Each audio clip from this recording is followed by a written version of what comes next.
नमस्कार, स्वागत है आप सभी का। राजस्थान का करंट अफेयर्स हम पढ़ रहे हैं। कल की क्लास में हमने समाप्त किया अगस्त 2023। आज से हम शुरू करने वाले हैं सितंबर 2023। आज की क्लास का पहला प्रश्न, विश्वकर्मा कामगार कल्याण योजना के संबंध में सही कथन या कथनों का चयन कीजिए।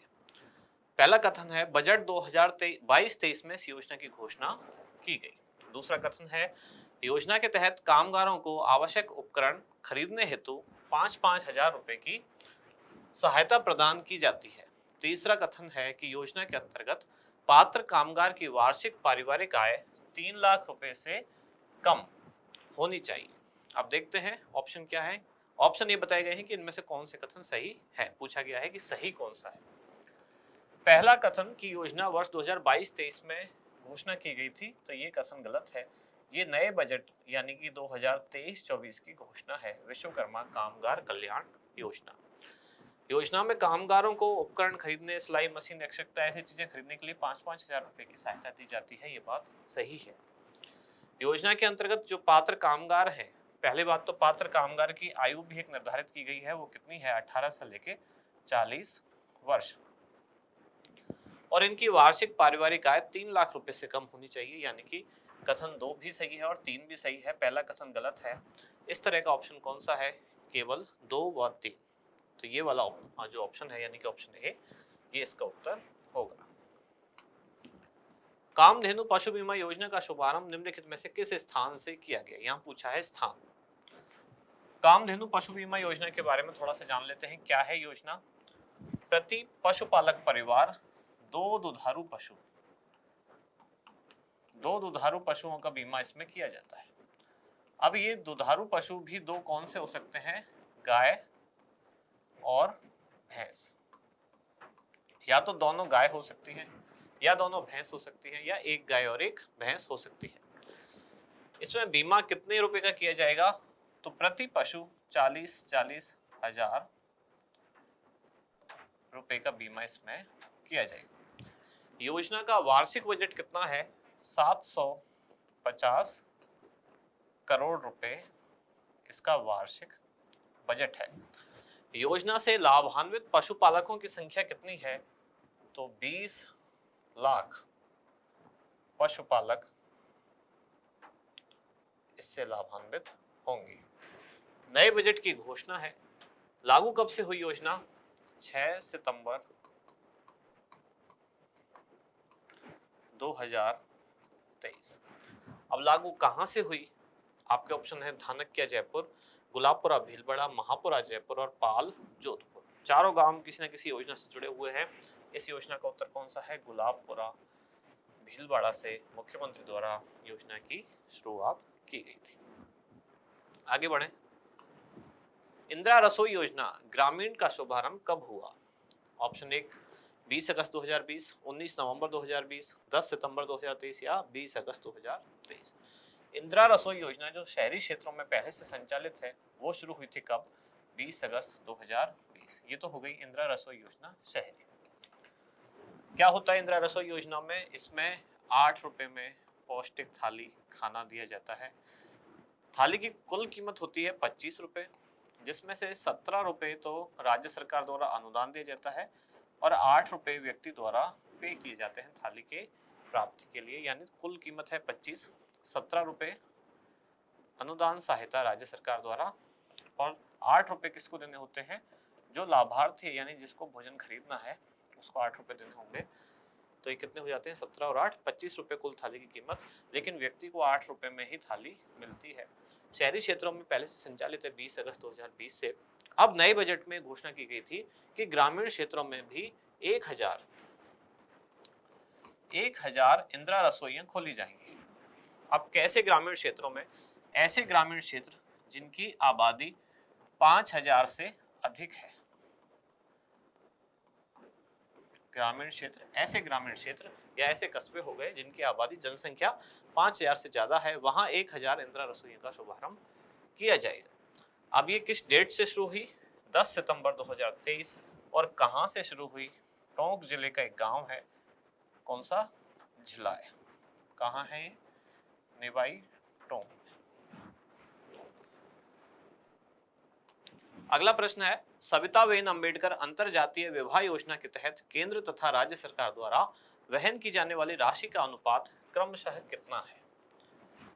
यानी केंद्र प्रायोजित योजना है, केंद्र और राज्य दोनों की तरह दोनों का इसमें योगदान है। पूछा गया है कि किसका योगदान कितना है। पहली बात तो सविताबेन अम्बेडकर अंतरजातीय विवाह योजना है क्या? यहाँ से पता चल रहा है अंतरजातीय विवाह के लिए अनुदान इस योजना में दिया जाता है, यानी कि एक तरह से कुछ लाभ, वित्तीय सहायता दी जाती है। वो वित्तीय सहायता कितनी है? ये है 10 लाख रुपए। 10 लाख रुपए इसमें दिए जाते हैं। पहले ये था 5 लाख रुपए, अब इसको बढ़ाकर कर दिया गया है 10 लाख रुपए। अब ये 10 लाख रुपए भी कैश नहीं दिए जाते, इसमें से 5 लाख रुपए जो हैं ये कराई जाती है फिक्स डिपॉजिट। कितने साल के लिए? 8 वर्ष के लिए।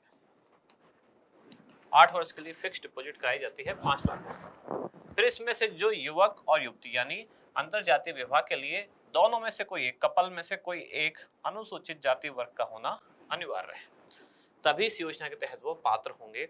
और इस योजना में केंद्र सरकार का योगदान है 12.5%। राज्य सरकार द्वारा दी जाने वाली सहायता राशि का योगदान कितना है? 87.5%, यानी कि ऑप्शन डी सही उत्तर है। बांध सुरक्षा पर अंतरराष्ट्रीय सम्मेलन 2023 का आयोजन निम्नलिखित में से किस स्थान पर किया गया? अंतरराष्ट्रीय एक सम्मेलन जिसकी थीम क्या थी? बांधों की सुरक्षा कैसे की जा सके, इसके लिए एक सम्मेलन का आयोजन किया गया। आपसे पूछा गया है कहाँ किया गया, तो ये किया गया है कहाँ? जयपुर। जयपुर में भी कहाँ? Rajasthan international centre. साथ ही इसी दौरान जयपुर का ही विश्वविद्यालय MNIT Malviya national institute of technology Jaipur, यहाँ एक संस्थान की स्थापना भी की गई जिसका नाम है राष्ट्रीय भूकंप सुरक्षा केंद्र, जो कि जयपुर के Malviya national institute of technology MNIT में खोला जाएगा।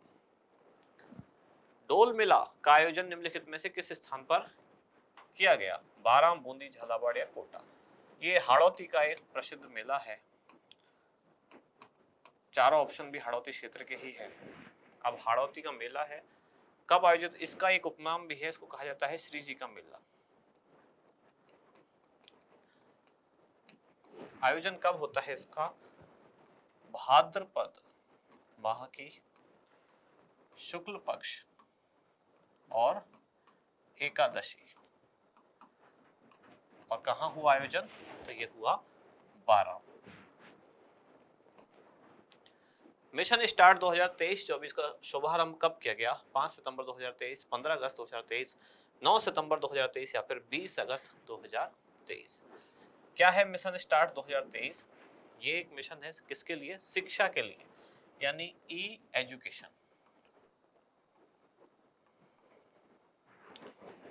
ई एजुकेशन। अब ये ई एजुकेशन कहाँ के लिए? सुदूर क्षेत्र हैं जो राजस्थान के, और ऐसे सुदूर क्षेत्र जहाँ शिक्षकों की कमी है, यानी कि शिक्षकों के पद रिक्त हैं, वहाँ पद स्थापना नहीं हो पाई है, ऐसे क्षेत्रों में जो कक्षा 9 से लेकर 12वीं कक्षा के छात्र हैं, इनके लिए ई एजुकेशन की व्यवस्था की जाएगी। ऑनलाइन शिक्षा की इनको कंटेंट भी दिया जाएगा, इसके लिए सामग्री दी जाएगी। इसको नाम दे गया ई स्टार्ट, मिशन स्टार्ट 2023-24। और ये किसके द्वारा संचालित है? राजस्थान सरकार का स्कूल शिक्षा विभाग इस कार्यक्रम का संचालन करता है। अब आपसे पूछा गया है कि शुभारंभ कब किया गया, तो शिक्षक दिवस यानी कि 5 सितंबर को 2023 में इस कार्यक्रम का शुभारंभ किया गया। संबल अभियान का संचालन किस विभाग द्वारा किया गया? राजस्थान पुलिस विभाग, सामाजिक न्याय एवं अधिकारिता विभाग, महिला एवं बाल विकास विभाग या फिर स्कूल शिक्षा विभाग। पहली बात तो संबल अभियान क्या है, किन के लिए है? ये वृद्ध जनों की जो समस्याएं हैं, वृद्ध जनों की समस्याओं के निस्तारण के लिए। अब इनकी समस्याएं कई तरह की हो सकती है, सुरक्षा संबंधी समस्या, अकेलेपन की समस्या, या इनके कोई जैसे किसी योजना में लाभान्वित अगर ये है, योजना के तहत पात्र हैं लेकिन लाभार्थी नहीं है, इनके डॉक्यूमेंट्स वगैरह जो कंप्लीट करने वाली चीजें हैं, ऐसी कुछ भी चीजें हैं, इनकी जो समस्या है इनके निस्तारण के लिए ये योजना शुरू की गई, जिसमें पुलिस का कांस्टेबल एक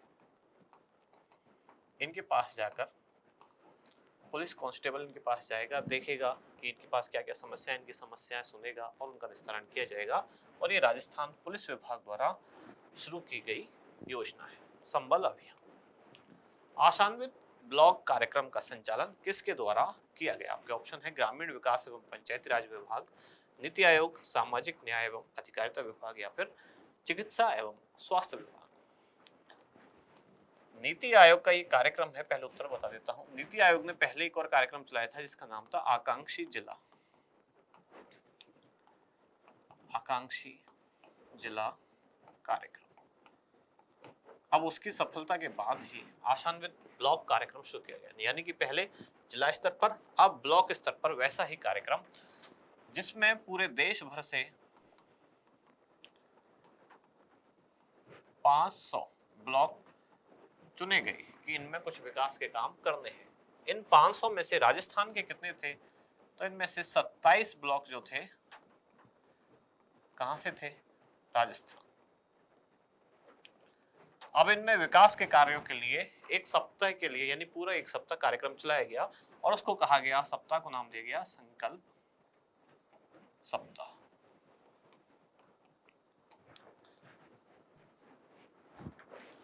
ये कार्यक्रम है, पूरा नीति आयोग के द्वारा संचालित किया जाता है। 11 सितंबर 2023 को कानोता नर्सरी बस्सी जयपुर में राज्य स्तरीय वन महोत्सव का कौन सा संस्करण आयोजित किया गया? 71वां, 72वां, 73वां या फिर 74वां? तो अभी 2023 में राज्य स्तरीय 74वां वन महोत्सव आयोजित किया गया, जो कि जयपुर के बस्सी के भी कानोता नर्सरी में आयोजित किया गया था। कब? 11 सितंबर 2023 को। वन विभाग द्वारा, सीधी सी बात है, वन महोत्सव। तो आज की क्लास की, यानी कि सितंबर वाली क्लास की शुरुआत के जो 10 क्वेश्चन है वो यहाँ समाप्त हुए। अब जो पुरानी क्लास थी हमारी, क्लास नंबर 45, उसको एक बार रिवाइज कर लेते हैं। कल की क्लास का पहला क्वेश्चन क्या था? मुख्यमंत्री निःशुल्क अन्नपूर्णा फूड पैकेट योजना के संबंध में सही कथन या कथनों का चयन कीजिए। इसमें से 1 और 2 कथन सही था, यानी ईडब्ल्यूएस वाले परिवार इसके तहत पात्र नहीं, बल्कि राष्ट्रीय खाद्य सुरक्षा अधिनियम के तहत प्रदेश के जो पात्र परिवार हैं और कोविड के दौरान जो सहायता राशि प्राप्त परिवार हैं वो इसके तहत पात्र होंगे। इसमें 7 सामग्री है: चना दाल, चीनी, नमक, सोयाबीन तेल, मिर्च, धनिया और हल्दी। मुख्यमंत्री लोक कलाकार प्रोत्साहन योजना के तहत कुल कितनी राशि का लोक कलाकार या लोक कल्याण कोष बनाया गया? 100 करोड़ रुपए की राशि के साथ लोक कल्याण कोष बनाया गया। लोक कलाकारों को 100 दिवस का, एक वर्ष में 100 दिवस का कला प्रदर्शन का अवसर दिया जाएगा। इसके लिए 5000 रुपए की उनको आर्थिक सहायता भी एक बार दी जाएगी, जो कि वाद्य यंत्र खरीदने या फिर रख रखाव आदि के लिए होगी। योजना 11 अगस्त 2023 को शुरू की गई थी। विशेष योग्यजन, एकल नारी एवं अन्य वंचित वर्ग के लिए फ्रेंचाइजी योजना निम्नलिखित में से किस विभाग द्वारा संचालित होगी? ये उद्योग एवं वाणिज्य विभाग की योजना है, जिसमें लगभग 1000 फ्रेंचाइजी या डीलरशिप वितरित की जाएगी। साथ ही प्रति फ्रेंचाइजी 1 लाख रुपए की आर्थिक सहायता भी दी जाएगी। इसके लिए जो पात्र व्यक्ति होगा उसकी आयु 30 वर्ष से अधिक होनी चाहिए। नेशनल हैंडलूम वीक 2023 के प्रथम संस्करण का आयोजन कहाँ किया गया? यह आयोजन किया गया था जयपुर के जवाहर कला केंद्र में अगस्त 2023 में। नवीन युवा नीति का ड्राफ्ट तैयार करने हेतु राजस्थान युवा बोर्ड द्वारा किस वैश्विक संस्था का तकनीकी सहयोग लिया गया? यह वैश्विक संस्था है United nation fund for population activities. वात्सल्य फोस्टर केयर अभियान के तहत किस आयु वर्ग के बच्चे पात्र हैं? तो 0 से लेकर 18 वर्ष आयु के बच्चे पात्र हैं। इसमें प्रति बच्चे को, प्रति बालक 4000 रुपए प्रति माह आर्थिक सहायता दी जाती है, ताकि उनको पारिवारिक परिवेश में पलने का, परवरिश का मौका या अवसर मिल सके। कौशल्या देवी का संबंध किस क्षेत्र से था? इनका हाल ही में निधन हुआ। ये अंतरराष्ट्रीय स्तर की मांडना कला से संबंधित कलाकार है। पद्मश्री प्रोफेसर रामहर सिंह, जिनका हाल ही में निधन हो गया, निम्नलिखित में से किस विश्वविद्यालय के प्रथम कुलपति थे? ये डॉक्टर सर्वपल्ली राधाकृष्णन आयुर्वेद विश्वविद्यालय जोधपुर के प्रथम कुलपति थे। बाल विवाह निरस्त कराने की अनूठी साहसिक मुहिम के लिए निम्नलिखित में से किसे चिल्ड्रंस चैंपियंस अवार्ड 2023 से सम्मानित किया गया? तो सारथी ट्रस्ट जोधपुर की मैनेजिंग डायरेक्टर कीर्ति भारती को यह सम्मान दिया गया। नाहरगढ़ जयपुर के बाद प्रदेश की दूसरी लॉयन सफारी कहां शुरू की जाएगी? उदयपुर के सज्जनगढ़ में प्रदेश की दूसरी लॉयन सफारी शुरू की जाएगी। तो यहाँ समाप्त होती है आज की क्लास। अब मिलते हैं कल अगली क्लास में। धन्यवाद।